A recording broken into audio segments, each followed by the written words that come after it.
ओम। आप सभी का अभिवादन, अभिनंदन। आज का हमारा जो है चैप्टर है वो है स्वर और तिथि।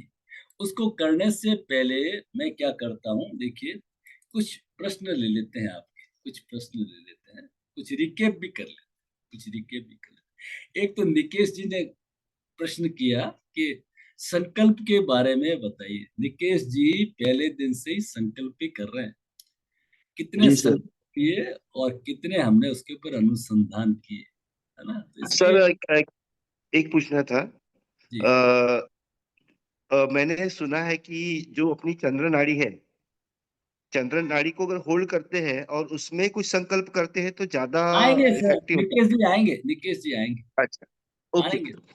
बहुत अच्छी तरह से आएंगे, इसमें भी आएंगे। ठीक है, तो चलिए पहले तो हम क्या करते हैं, थोड़ा सा सब्जेक्ट पे कंसिडर, पहले रिकेप कर लेता हूँ, आपके और कोई डाउट नहीं रहे। एक जाह्नवी का प्रश्न आया था। भाई प्रश्न ग्रुप में करें, मेरा आपसे निवेदन है, प्रश्न ग्रुप में करें ताकि उसका जो आंसर देते हैं ना वो सबको पहुंचे। इंडिविजुअली कोई आंसर में क्वेश्चन लेता ही नहीं। कॉन्फिडेंस, ये जो कॉन्फिडेंशियल वर्क हमारे यहाँ है नहीं, उनके नहीं। जो भी प्रश्न है आप उसमें ग्रुप में रखें, आपको उत्तर मिलेगा। और उस उत्तर का लाभ जो है ना वो सबको मिलता है। फिर लोगों की कुछ क्रिया प्रतिक्रिया भी आती है, अपने अपने अनुभव भी आते हैं, तो उससे एक अच्छा रहता है। ठीक है, तो कल एक स्वामी जी का एक एग्जाम्पल लिया था कि हमारे जो स्वामी जी रामकृष्ण मिशन के आईआईटी करके पीएचडी जब थीसिस सबमिट कर रहे थे, इंटरव्यू से रिलेटेड, देखिए एक आंसर होगा नहीं, आप अच्छी तरह थोड़ा समझिए गहराई से, इसलिए मैं वापस वो थोड़ा सा छूट गया था मेरे ख्याल से। तो स्वामी जी बैठे, उस समय तो कोई स्वामी जी नहीं थे, लेकिन ये साधना तो पुरानी होती है, ऐसे ही कोई स्वामी नहीं बनता है इतना बड़ा कैरियर को होने के बाद में। वो बैठे थे, पांच छह लोग सामने, वो बैठे थे इंटरव्यू लेने वाले। उनकी जो मुद्रा थी ना, प्रसन्नता थी नहीं चेहरे पे, तो अचानक उनके एक एग्जामिनर ने पूछा कि मिस्टर, इंटरव्यू तुम्हारा है कि हमारा है? तो स्वामी जी बड़े सहज थे कि सर इसमें क्या, स्टूडेंट तो मैं हूं, इंटरव्यू तो मेरा है। कि नहीं नहीं, यू आर लुकिंग मोर काम, हमसे ज्यादा शांत लग रहे हो।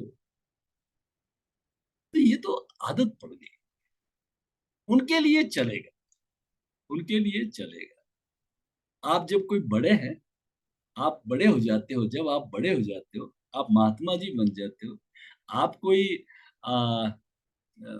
मोटिवेटर बन जाते हो, तो आप बड़े शांत रहो ना, कोई दिक्कत नहीं है। बड़े रिलैक्स रहिए, जैसे साधु महात्मा होते हैं ना, उस तरह रहिए, रिलैक्स होके रहिए। लेकिन जब अपना पूरा दाव पे लगाना है पूरा, तो ऊर्जा चाहिए वहां, है ना? अब यहाँ तो क्या है कि वो स्वामी जी तो मस्त थे, हो जाता तो नहीं होता तो नहीं होता है। वो तो उस स्थिति में पहुंचे हुए थे, अदरवाइज आप देखिए इतना बड़ा कैरियर कौन छोड़ता है। ठीक है, तो वो छूट गया था, इसलिए मैंने आपको कहा। एक जो है सर्केडियन साइकिल में, मैंने निवेदन किया था कि सर्केडियन साइकिल को फॉलो करना है खाना वगैरह खाने के लिए। जैसे 11:30 बजे खाना है, खाने का टाइम है, तो उस समय खाना खा लेना चाहिए। लेकिन एक मेरा जो अनुभव रहा है वो मैं आपको देना चाहता हूँ कि ये सर्केडियन साइकिल थोड़ा बहुत आध पौन घंटे, 1 घंटा हम शिफ्ट कर सकते हैं हमारी स्थितियों के अनुसार। लेकिन उसमें शर्त क्या है कि उसको आपको 100% फॉलो करना, 100% फॉलो करना। ठीक है, चलिए मैं एक एग्जांपल से, मैं जब जॉब में था तो जॉब में तो 1:30 से 2, 1:30 to 2 PM यही लंच का समय होता है। ऐसा तो नहीं कि आप अपने 11:30 बजे खाना खाओगे। ठीक है, तो मैं अपना टिफिन लेके जाता था, और इतनी पंक्चुअलिटी थी, इतना डिसिप्लिन था कि मैं ऑफिसर्स रूम में कभी एक तो खाना नहीं खाता था। उनके गेस्ट रूम होता नहीं, मैं नीचे, लेबर्स लोग, हमारे साथी लोग सब घास में बैठते थे, गार्डन था तो उसी में बैठता था। उससे मेरे को क्या, सब आ जाते थे पास में, एक फीडबैक भी मिल जाती थी कि मैं कहीं बाहर रूम में कहीं जा नहीं पाता था, इंटरेक्शन नहीं हो पाता था, वो सब आकर के फीडबैक भी दे देते थे। तो मैं टिफिन लेकर के नीचे उतर रहा था, तो गेट से 3 4 लोग एंटर हुए। तो उनमें से एक ने पूछा क्या टाइम हुआ है? तो एक जवाब क्या देता है कि शर्मा जी टिफिन लेके नीचे आए, इसका मतलब 1:30 हो गए। लोग आपको इतना वाच कर, आपके सीनियर को तो, हम सीनियर को सब बहुत वाच करते हैं। परिवार का जो मुखिया होता है ना, उसका जो ये प्रेजेंटेशन है ना, उसी से प्रभावित। छोटे बच्चे खास करके आपको बहुत वाच करते तो आपके उपदेश काम नहीं करते, आपके एक्शंस काम, आपकी पंक्चुअलिटी काम करती है। आपको कोई कहने की जरूरत नहीं, अल्टीमेटली वो उसके अनुसार चलेंगे। एक आपको छोटी सी चीज अभी आपने की ना, कोरिलेट कर देते हैं कि भोजन जो है हमें करना चाहिए सूर्य स्वर के अंदर, ये तो सबको क्लियर हो गया। पानी पीना चाहिए हमें चंद्र स्वर के अंदर। तो हमारे हम लोग क्या बोलते हैं, जो स्वर चल रहा है, जैसे सूर्य स्वर चल रहा है, तो ये जो आधा शरीर है ना, इसको लाइव बॉडी कुछ लोग बोलते हैं। लाइव बॉडी का मतलब ये नहीं, ये एनर्जेटिक बॉडी है, मोर एनर्जी है। तो इधर राइट में भी एनर्जी ज्यादा है, राइट हैंड में भी एनर्जी ज्यादा है, ठीक है ना।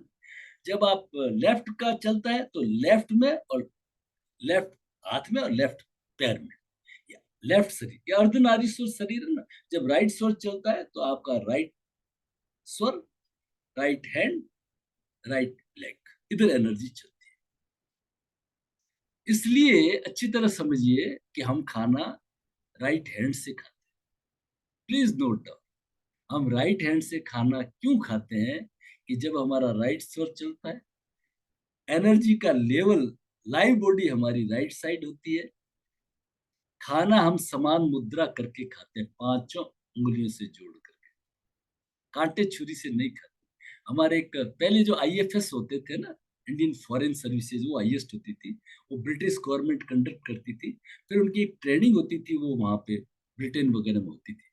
तो एक मिस्टर अयंगर वगैरह थे, वो गेस्ट हाउस रहते थे, किसी अम्मा के यहाँ ठहरे हुए थे। तो उस अम्मा ने कहा, तुम why you are not using छुरी काटा, वो चम्मच से क्यों नहीं खाते हो। वो बोले, एंगर बोले कि नो नो नो, ये पता नहीं किन किन के मुंह में गया हुआ है। मैं अपने ओवन, ये ओवन की बात तो ठीक है, लेकिन इसे पांचों तत्वों का फायदा मिलता है, बहुत बड़ी साइंस है। जब आप भोजन इस मुद्रा में करते हो, समान मुद्रा में, तो पांचों तत्वों का बैलेंस मिलता है। समान मुद्रा बहुत जबरदस्त है, बहुत जबरदस्त है। दर्द, पेन किलर नहीं, बहुत और भी फायदे, पांचों तत्व बैलेंस हो जाते हैं। और आप ध्यान की गहरी मुद्रा में, समान मुद्रा में बैठ करके, जो आपका दर्द का है, हाथ उस पे रखेंगे, दर्द ठीक हो रहा है, दर्द ठीक होता है, दूसरे के ऊपर भी रखेंगे तो उसका भी दर्द ठीक होगा। ये प्रैक्टिकली धीरे धीरे साधना में जाके कर सकते हैं, तो बड़ी बात है। तो आपने भोजन राइट में क्यों किया, ये आपको आंसर मिलना चाहिए, कि उस समय हमारा जो एनर्जी बॉडी है वो राइट साइड ही होती है, राइट नॉस्ट्रिल चलना चाहिए, इसलिए हम राइट हैंड से खाना खाते हैं। क्लियर हो गया। अब पानी लेफ्ट से पीते हैं, लेफ्ट स्वर। मैं एक बता रहा हूँ कि मैं एक ऑर्थोडॉक्स फैमिली से हूँ, थोड़ा सा कट्टर जो ब्राह्मण परिवार होते हैं ना, तो आपने ये कम अनुभव किया होगा, लेकिन मैं अपना बता रहा हूँ। मैं बचपन में लेफ्टी था, आज भी मैं लेफ्ट हैंड से इतना अच्छा खाना खाता हूँ, आपको मालूम नहीं पड़े। मैं लेफ्ट से हारमोनियम बजाता हूँ, लेफ्ट से गिटार बजाता हूँ, बेंजो वगैरह सब लेफ्ट से प्ले करता हूँ। हालांकि अभी आउट ऑफ ट्रैक हूँ मैं, लेकिन अब उसमें मेरे को बेनिफिट मिल जाता है, ठीक है ना। तो मेरा पूरा, तो उन्होंने डांट डांट के मेरा राइट किया, कि नहीं, खाना राइट से ही खाओगे। राइट स्वर का उनको कुछ पता नहीं था, लेकिन उसका मीनिंग ये होता है, पानी लेफ्ट से ही पियोगे। अब ये आपने अनुभव नहीं किया होगा, वो मैं आपको बता रहा हूँ। पानी, जल है ना, जल ही जीवन है। थोड़ा सा और इसके बारे में करेंगे। तो जल को आप, ये जूठा हाथ हो गया ना, जूठा हाथ नहीं लगा सकते। जल को जूठे हाथ से, पहली बात तो खाने के साथ पानी पीना ही नहीं है, लेकिन थोड़ा सा फंस जाए, कर जाए, सूखा भोजन है, तो आप लेफ्ट हैंड से उठाएंगे प्लीज, और लेंगे। इन जनरल खाने के अलावा जब आप पानी पीते हो, तो लेफ्ट स्वर चलता है तभी पानी पीते हो, तो उस समय आप लेफ्ट हैंड को उठाए, जो आपका लाइव बॉडी है, जिस स्वर को आप यूज कर रहे हैं, उससे उठाए। इसका सिद्धांत क्या है, मैं सार रूप आपको देता हूँ, प्लीज नोट डाउन, सार रूप में देता हूँ। शुभ कर्म में चेतना को आगे रखें। जो भी शुभ कर्म है, उसमें आपकी चेतना किधर है, उसको आगे रखें। ये कंप्लीट आंसर है स्वर योग का। शुभ कर्म में चेतना को आगे रखें, राइट स्वर चल रहा है, राइट हैंड को आगे रखें, राइट पैर को आगे रखें, लेफ्ट चल रहा है, लेफ्ट हैंड को आगे रखें। अशुभ कर्म में, जैसे डेथ का मटका होता है, उसको लेफ्ट हैंड से पकड़। बहुत ही ज्यादा हमारा जो सिस्टम है ना, पूरा प्रकृति से जुड़ा हुआ।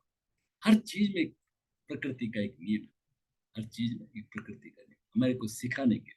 इसलिए आपको क्लियर होना चाहिए। एक मैं और आपको एग्जांपल बताऊं, बहुत सारे प्रश्न आते हैं ना फिर भूल जाते हैं। बहुत साल पहले मैंने एक आयुर्वेद की किताब पढ़ी थी, तो उसमें था लिखा हुआ कि इंडियन टॉयलेट पे आप बैठते हैं तो लेफ्ट पैर के ऊपर, लेफ्ट पैर के ऊपर आप भार दे के बैठे, तो उससे क्या आपको पाइल्स वगैरह की प्रॉब्लम नहीं होगी। अब ये कोई उसका उत्तर मेरे को समझ में नहीं आया, मैंने कि क्या हम कहना चाहते हैं, मतलब इसका मीनिंग क्या है।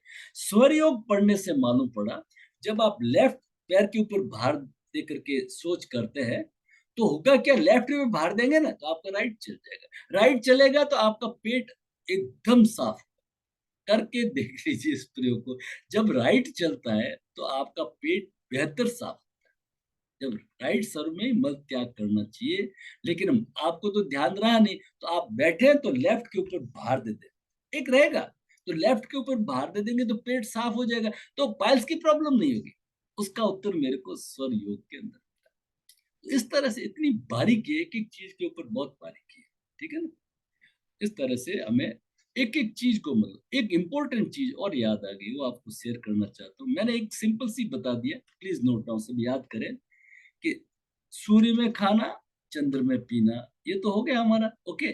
तीसरा इंपॉर्टेंट पॉइंट है, रात को अधिकतम लेफ्ट करवट सोना, रात को अधिकतम लेफ्ट करवट सोना, ताकि रात को अधिकतम आपका सूर्य स्वर चले, सूर्य स्वर चले, ओके।